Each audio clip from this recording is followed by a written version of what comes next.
ఓం శ్రీ సాయిరాం. ఓం శ్రీ సాయిరాం. తపోవనం భగవాన్ శ్రీ సత్యసాయి సచ్చరిత్ర నిత్య పారాయణ గ్రంథము 15వ అధ్యాయము. పేరు ప్రతి ఒక్కరి భూత భవిష్యత్ వర్తమానాలు నాకు తెలుసు. ఇందులో 5 ఇంపార్టెంట్ టాపిక్స్. ప్రతి ఒక్కరి భూత భవిష్యత్ వర్తమానాలు నాకు తెలుసు. నెంబర్ 2, చెడు చేస్తే చెడు కలుగుతుంది. నెంబర్ 3, అప్పుడు పారేసిన అన్నాలను ఇప్పుడు వెతుక్కుంటున్నారు. నెంబర్ 4, బాబా ఆ హేతుకు దయాసింధువు. నెంబర్ 5, నామస్మరణ రూప ధ్యానముల ప్రభావం. భగవంతుడు మానవాకారం ధరించి రావటం మహనీయమని మీరు తలచవచ్చు, కానీ ఈ స్థితిలో మీరుంటే ఆ విధంగా అనుకోరు. నాకు మీలో ప్రతి ఒక్కరి భూత భవిష్యత్ వర్తమానాలు తెలుసు. అందువల్ల నేను జాలితో కరిగిపోను. నాకు దయ లేకపోలేదు. నాది కఠిన హృదయం కాదు. కానీ మీరు తలుపులు మూసుకుంటే నా కారుణ్య కిరణాలు లోపలికి ఎట్లా ప్రవేశించగలవు? స్వామి, నాకు కన్నులు లేవు. మీ దివ్య రూపం దర్శించడానికి పరితపిస్తున్నాను. నా దుస్థితికి మీ హృదయం కరిగిపోదా అని విలపిస్తాడు ఒక వ్యక్తి. ఆ గుడ్డివాని దుస్థితి చూసి మీ హృదయాలు జారిపడతాయి. మరి నా హృదయం ఎందుకు ద్రవించదు? నాకు అతని గత జీవితము పరిస్థితులు తెలుసు కనుక నా ప్రతి ప్రక్రియ భిన్నంగా ఉంటుంది. అవి మీకు తెలిస్తే మీ అభిప్రాయం మరొకలాగా ఉంటుంది. గత జన్మలో బుద్ధిపూర్వకంగా చేసిన కొన్ని పనుల ప్రతిఫలం ఇది. కాబట్టి ఆ దుష్టచర్యల ప్రతిఫలమును అనుభవించేటట్లు చేస్తాను. కొన్ని పరిహారాల వల్ల ఆ ప్రతిఫలానుభవం కొద్దిగా మారుతుంది. నేను సుఖమునకు దుఃఖమునకు కారకుడును కాను. మిమ్మల్ని బాధించే ఈ 2 సంఖ్యలను మీరే తయారు చేసుకుంటున్నారు అంటారు బాబా. ఇందులో నెంబర్ 2, చెడు చేస్తే చెడు కలుగుతుంది. దానికి సంబంధించినది చూద్దాం.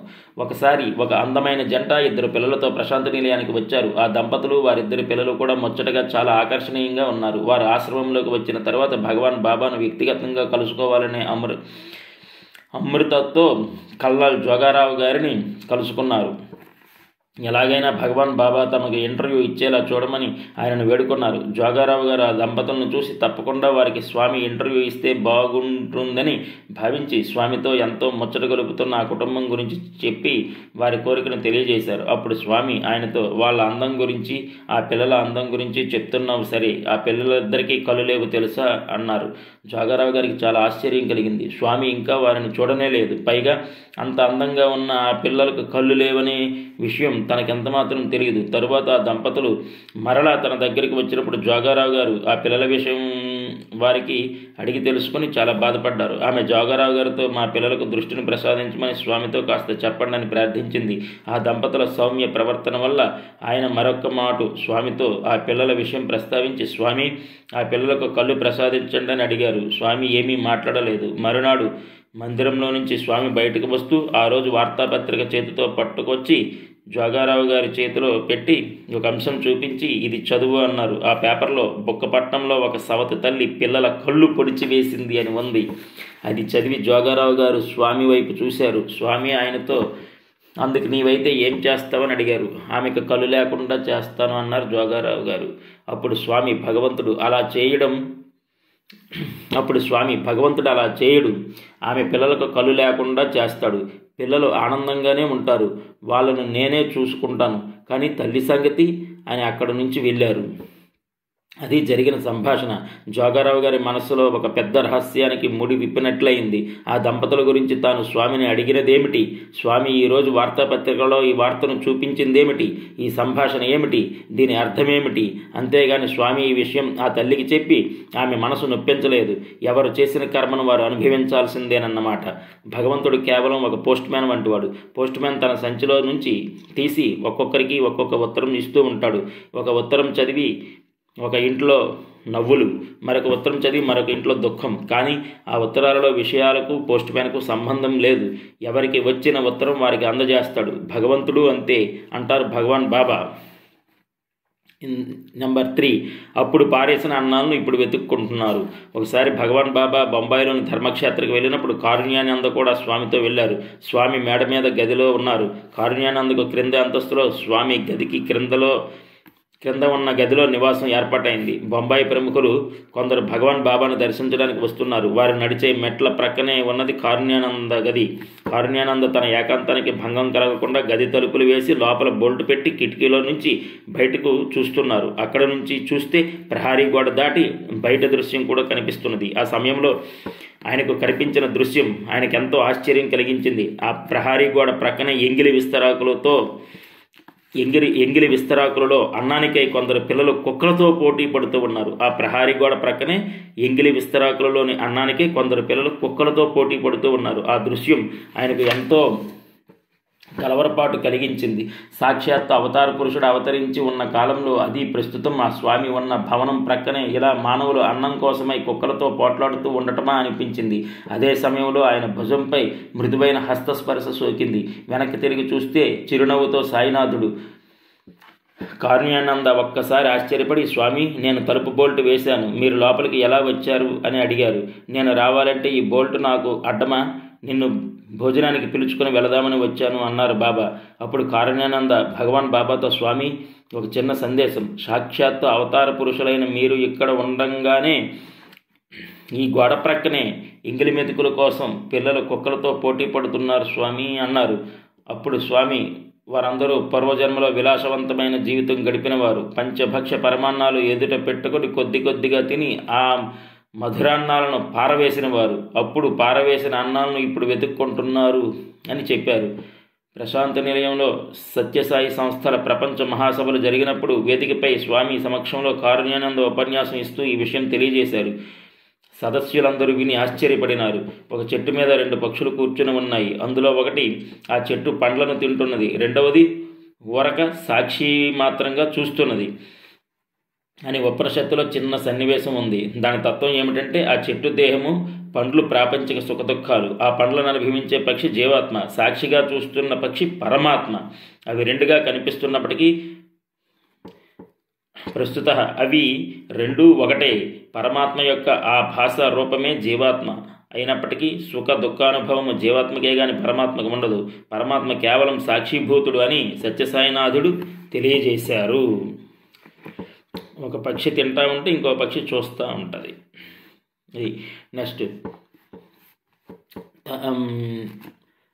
బాబా ఆహేతుక దయా సింధువు 4th టాపిక్ చూద్దాం.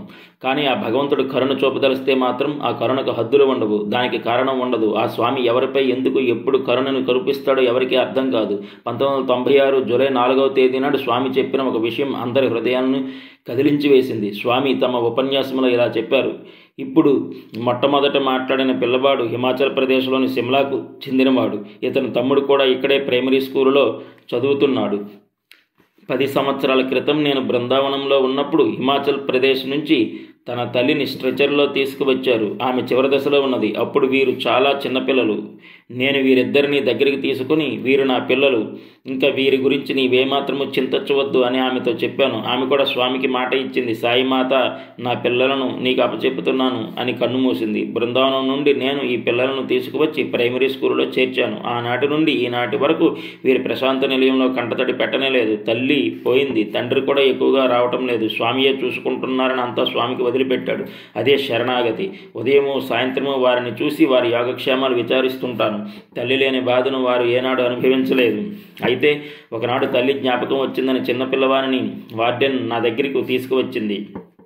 స్వామి, వీడు భోజనం చేయటం లేదు, తల్లి గుర్తుకు వచ్చి ఏడుస్తున్నాడని చెప్పింది. అప్పుడు ఆ పిల్లవానికి 5 సంవత్సరాలు, 1st స్టాండర్డ్ చదువుతున్నాడు. ఆ పిల్లవాడిని నేను దగ్గరికి పిలుచుకొని ఇంటర్వ్యూ రూమ్లోకి తీసుకుపోయి ఉంగరం పెట్టి అది చేసి ఇది చేసి బాధను మురిపించాను.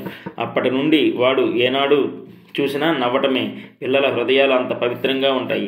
ప్రేమ ఇంతటి ధైర్య సాహసాలను అందిస్తుంది. వేరొక ప్రదేశంలో ఈ పిల్లలు ఇలా ఉండగలిగేవారా? స్వామి దగ్గర కాబట్టి ఉండగలిగాడు. ఒక్క తల్లి కాదు, 1000 తల్లుల ప్రేమతో చూస్తుంటాడు స్వామి. 1000 తల్లుల ప్రేమతో చూస్తుంటాడు స్వామి. ప్రతి విషయము నేనే స్వయంగా చూసుకుంటూ ఉంటాను. దీనిని మీరు తెలుసుకోలేక స్వామి నన్ను పలకరించలేదే అనుకుంటారు. ఇన్ని రకములైన బాధ్యతలున్న ప్రతి పిల్లవాని గురించి విచారిస్తుంటాను.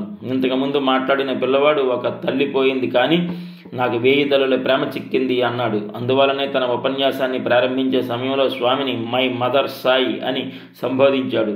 అలాంటి విశ్వాసమే వారిని సంరక్షించి అన్ని విధాలుగా విజయాన్ని చేకూరుస్తుంది అన్నారు స్వామి. 5th టాపిక్ నామస్మరణ రూపధ్యానముల ప్రభావం. ప్రశాంత నిలయంలో 8 సంవత్సరాల నుంచి ఒక ఇంగ్లాండ్ దేశాడు కాళ్ళు లేక చక్రాల కుర్చీలో కూర్చుని ఉన్నాడు. కానీ నిత్యం అతడు చిరునవ్వుతో ఉండేవాడు. అతడు ఒకప్పుడు ఆటలలో ఆరతేరినవాడు. వ్యాయామం చేసేవాడు. మరి కర్మవశాత్తు ఇలా అయ్యాడు. ఒకసారి అతని దేశం నుంచి వచ్చిన వారంతా ఒక చోట కూర్చున్నారు. వారందరినీ స్వామి ఇంటర్వ్యూ గదికి వెళ్ళమన్నారు. ఇతడు చక్రాల కుర్చీలో కూర్చోవటం వల్ల, ఇతడు కూర్చున్న చోటు వేరొక చోటు కావటం వల్ల ఇతడు వారితో కలవలేకపోయాడు. వారంతా స్వామి గదిలోకి వెళ్ళారు. తను కూడా ఆ దేశం వాడే కదా, కాబట్టి తనను కూడా స్వామి లోపలికి పిలవకూడదా అని ఆసక్తితో అతడు స్వామి వైపు చూస్తున్నాడు. దర్శనం ఇస్తూ ముందుకు వెళ్ళిన స్వామి ఒక అడుగు వెనక వేసి, ఓ నీవు కూడా లోపలికి వెళ్ళు అన్నారు. అతడు అమితమైన ఆనందంతో చక్రాల కుర్చీని గబగబా నెట్టుకుని వెళుతున్నాడు. అప్పుడు దయాసాగరుడైన సాయినాథుడు ఆ విధంగా కాదు, లేచి నడిచి వెళ్ళు అని ఆజ్ఞాపించారు. అతడు ఆ మాటకు ఆశ్చర్యపడ్డాడు. ఆగిపోయి ఆ కుర్చీ నుంచి నెమ్మదిగా లేచాడు. తడబడే అడుగులతో మరికొంచెం నడిచాడు. ఇక ఆనందంతో గంతులు వేసి వెక్కి వెక్కి ఏడుస్తూ స్వామి పాదాలపై పడిపోయాడు. అతడు చేసిన 8 సంవత్సరాల తపస్సు ఫలించింది. భగవాన్ బాబా ఒకసారి పూర్వజన్మల కర్మను ఈ జన్మలో అనుభవించాలని, భగవద్ అనుగ్రహం ఎంత ఉన్నప్పటికీ దానిని తప్పించలేరని మీరు అనుకోవచ్చు. ఆ విధమైన బోధ మీకెవరో చేసి ఉంటారు. ఆ విధంగా మీరు కర్మను అనుభవించనవసరం లేదని నేను మీకు అభయమిస్తున్నాను అన్నారు. ఆ విధంగా మీరు కర్మను అనుభవించాల్సిన అవసరం లేదని నేను మీకు అభయమిస్తున్నాను అన్నారు. నిజమే, బాబాను శరణవేడి పుటపర్తిలో కూర్చున్న ఆ వ్యాధిగ్రస్తులు తమ ప్రారంధాన్ని అనుభవిస్తున్నది ఎక్కడ? అదే వారు మరొక ప్రదేశంలో ఉంటే ఆ రోగ తీవ్రత వల్ల ఎంతగా కుమిలిపోతూ దుఃఖిస్తూ నరకయాతన పడుతుంటారు. అటువంటిది వారు దర్శనానికి ముందు సమయంలో స్వామి ఎప్పుడెప్పుడు వస్తారా, అద్భుతమైన నిత్య నూతనమైన ఆ దివ్య మంగళ స్వరూపాన్ని ఎప్పుడు దర్శిద్దామా అని ఒకటే ఎదురు చూడటం, దర్శనం సమయంలో ఆనంద తన్మయత్వంతో స్వామిని చూస్తూ తమను తాము మరిచిపోయి పులకించిపోతూ ఉండటం, దర్శనం అనంతరం ఒక మధురమైన దృశ్యాన్ని గుర్తు చేసుకోవటం, మరలా మరునాటి ఉదయం దర్శనం వరకు ఎవరు కనిపించిన స్వామి గురించే సంభాషణలు, స్వామి గురించే ఆలోచనలు. ఇక ఆ వ్యక్తుల కర్మఫలాన్ని అనుభవిస్తున్నది ఎక్కడ? బాధను అనుభవించాల్సిన సమయంలో వైద్యుడిచ్చిన మత్తుమందు వల్ల బాధ తెలియకుండా పోయినట్లు ప్రారబ్ధం అనుభవించవలసిన సమయం అంతా భగవంతుని గురించిన శ్రవణ, భగవంతుని గురించి స్మరణ, భగవంతుని గురించి మనన, భగవంతుని గురించి చింతన, భగవంతుని గురించి దర్శనాలతో గడిపి వారు దుఃఖ సముద్రం నుంచి బయటపడుతున్నారు. స్వామి శ్రవణ, స్మరణ, మనన, చింతన, దర్శనాలతో గడిపి వారు దుఃఖ సముద్రం నుంచి బయటపడుతున్నారు. అసలు ప్రశాంతి నిలయ ప్రవేశమే సర్వదుఃఖ పరిహారము. అసలు ప్రశాంతి నిలయ ప్రవేశమే సర్వదుఃఖ పరిహారము. ప్రశాంతి నిలయ ప్రవేశమే సర్వదుఃఖ పరిహారము. 15వ chapter successfully completed. Help ever, hurt never, love all, serve all, లోకా సమస్త సుఖినో భవంతు, సర్వే జనా సుఖినో భవంతు, లోకా సమస్త సుఖినో భవంతు. ఓం శాంతి శాంతి శాంతి. Thank you.